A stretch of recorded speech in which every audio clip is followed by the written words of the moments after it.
Hello, ma'am. Anong state po mare-recommend nyo for J1? Yung may balance lang, yung balance lang ang cost of living at yung salary. So, yung sagot ko po sa kanya, sabi ko, kung saang state ka makakuha ng job offer, kung saang state ka matanggap. So,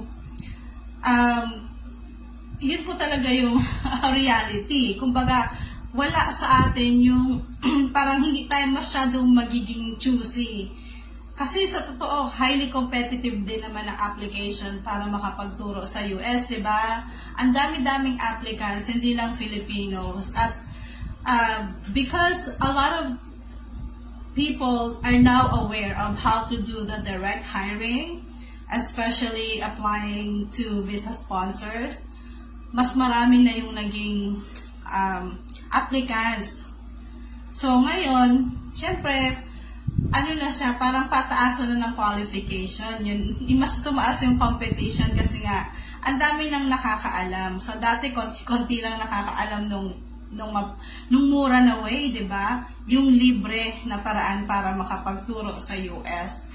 So, ang point ko po doon, kung ano yung state, kung saan kang state nakakuha ng job offer, doon ka na. Okay, so, wag mo na siyang masyadong i-filter kasi lalong liliit lang yung chance mo. Halimbawa, gusto mo yung mataas ang sweldo. Usually, kaya mataas ang sweldo sa state na yun kasi mataas ang cost of living. So, ang reality po, parang mahirap makahanap ng kung saan mataas ang sweldo tapos ang baba ng cost of living. Sabi nga, you cannot have parang the best of both worlds. So, pili ka lang. So, kasi halimbawa po niyan, siguro may mga states na medyo mataas-taas ang pasweldo, tapos mura rin yung cost of living, pero ang boring dun sa lugar na yun, patay. Parang lalo kang malulungkot kasi walang kabuhay-buhay. May mga ganong state, no? Ba sa mga gitna na state, tapos pa-north, doon, mababa ang cost of living, oo, pero nakakalungkot, walang buhay, diba? So, tayo bilang, parang OFW ka na rin, diba?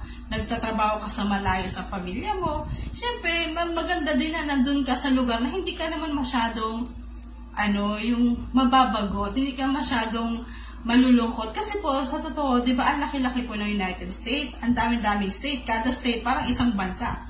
Diba, state naman talaga is parang isang nation siya. So, kapag weekend, gusto mo naman na mag-unwind, magpunta ka sa kung saan merong mga kasiyahan, ganyan, mga parks. May mga state na, po talaga siya, kumbaga iniiwan ng mga locals kasi ang boring. So, bihira po kayo makakakita na ang taas ng sweldo, tas ang baba ng cost of living. Tama? So, ganun na lang po. Kasi naman, kung ano yung sweldo mo, may mga paraan para makatipid ka pa din. Halimbawa, kagaya lagi ko po sinasuggest, maghanap kayo ng inyong housemate. Kasi pag may housemate ka, madidivide lahat halos ang gastos. Okay? Again, ang aking preference, ang suggestion ko pagdating sa pagkain, kanya-kanya kayo para walang pressure na what if tinatamad ka magluto ngayon? Diba? Kaso ikaw yung nakataw ka. So, kaso wala ka sa mood, pagod ka talaga. Kaya pagdating sa pagkain, ako ang preference ko, magkanya-kanya na lang kayo. Kasi iba-iba rin naman ang gusto nyo. Minsan, ayaw mo kumain, ayaw mo magluto. Pag tinamad ka, walang pressure. Hindi kayo magkakagalit ng housemate mo, diba?